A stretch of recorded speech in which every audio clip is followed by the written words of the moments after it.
Hi, welcome to the Title I parent meeting for the 2023-2024 school year.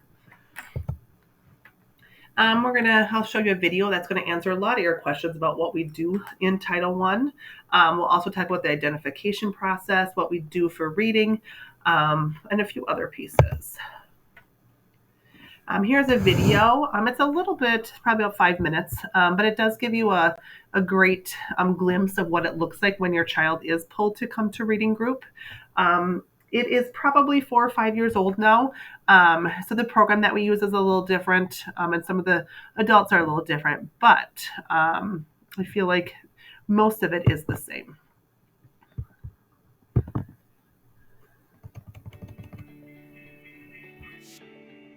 Title I is a federally funded general education program that allows us to meet students' individual needs. Students come to visit us for about 20 minutes each day, where they receive instruction that supplements what is being done in the classroom. We work on reading in the morning and math in the afternoon. Title groups average about 3 kids per title teacher. We knew as her mother and father that she was going to need a little extra help going into 2nd grade, and when she qualified for title, we were excited because we knew that it was going to be something outside of the classroom that wasn't coming from mom and dad, just a little extra help that could engage her at school and then can come home and we can build that confidence at home as well. I think my generation of parents, anytime we think of extra help or title, we worry about stigma. And I think parents need to know that there's no stigma that comes with title, and kids love it. They love being with the teachers, they love that extra help, and as parents, we just want our kids to be happy and comfortable in the things that they're learning. Title helps kids with their confidence skills when they're reading and helps them be engaged so that they're not ashamed that they can't do the same things that their other peers did. What do you like best about the teachers that you get to see there? Because they're nice and they help me learn, and I like learning too. She teaches me that if you don't get the word right, you go back and try chunking it out. Both of my girls have been in Title I for the last 2 years. Their excitement about reading and getting to go to Title I has been absolutely amazing. The teachers do such a great job at making it fun for them to learn how to sound out words and put words together, and they're excited to come home and share it with us. Both of my girls have gone from really not caring about reading to wanting to read every single night to show us how great they're doing. If your kids have the opportunity to do it, let them. My oldest was sad when she couldn't do it in 2nd grade. She wanted to do it again because the teachers just make it such a fun environment for them to learn in, and yeah, I just can't say enough good things about it. I always get a high five or a fist bump every time I have to. Well, we work really hard at building positive relationships with the students, so when they come in, they're really excited to be there. Each day they engage in routines that have been established and practiced, so the students are comfortable with what they're doing and they can focus more on the content of the lesson then. Instruction is systematic, and it often involves some multisensory learning, some drill and practice, and also opportunity to practice these skills in context. A student qualifies for Title I with basically 3 measures. Their fluency score, which is just basically how they read. Another one would be their comprehension score. And then finally, we talk with the classroom teachers to make sure that they're seeing the same thing. I feel like the #1 concern is that parents are worried their child will feel singled out. At our age level, the students are excited to be here. So when we go to pick up the kindergartners, a lot of times the first time they'll cheer when we call their name because they're excited to come down. Some parents also take it personally and they feel like they didn't do enough to prepare their child for school. This is not the case at all when a student qualifies for title. Each child is different, and there are multiple reasons why Title I is a good fit for certain students. Parents want to know when my student is being pulled out of class, what are they missing? And I want to be clear that they are not missing any of their core instruction. At both Sunnyside and Burnside, that is directed by the principal that they need to be in their classroom for their core instruction. So they're missing, or they're coming out at a time that's called WIN, and it stands for What I Need Now. So the students in the classroom are getting what they need, and the students who leave the classroom are getting what they need. That is equally as important is to help students feel confident. We encourage students to be brave and that it's okay to make mistakes when they come to us.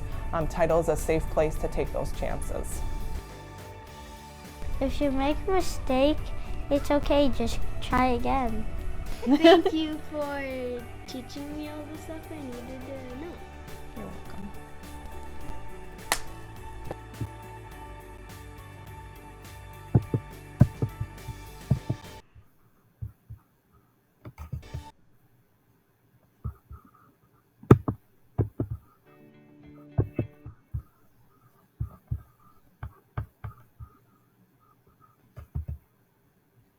All right, and we use a couple different tools to identify students that could benefit from extra reading support. The first one is we do a FastBridge screener 3 times a year for all students in grades K through 4.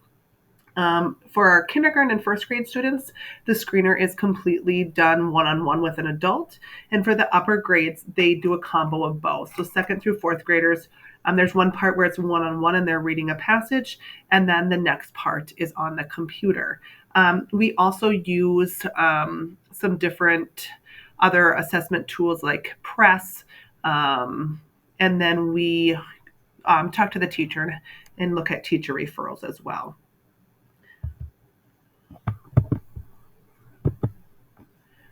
These are our current numbers for Title I in kindergarten 35, first 31, second 37, third and fourth grade are at 20. And there's a few different reasons why the numbers are different. And sometimes it's just simply because we have other programs that are supporting other students.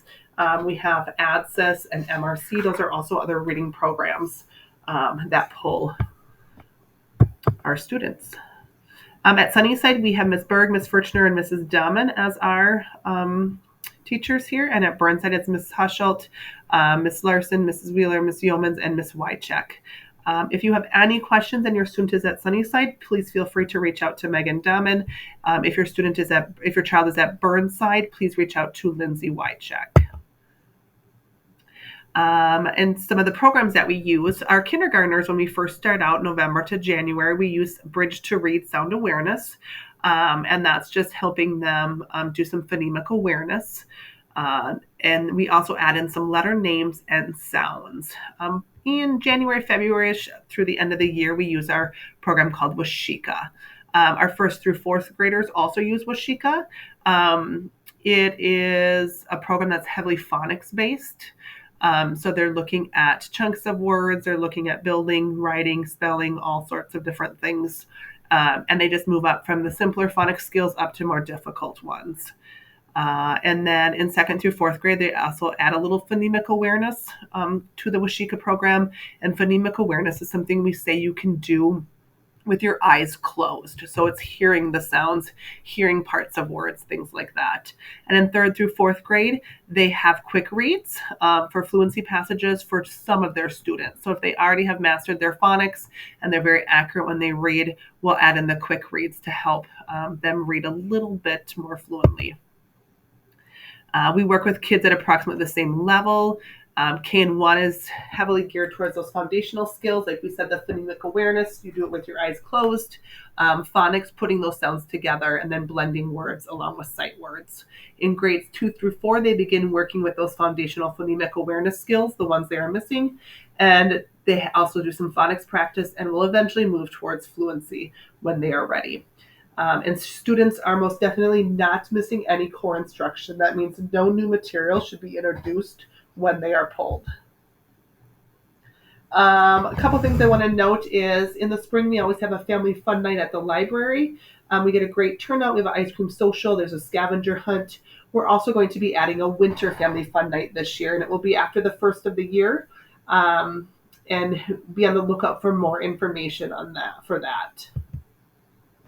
All right, and please reach out to Megan Dahman at Sunnyside if you have any questions, concerns, or comments, and Lindsay Wycheck at Burnside.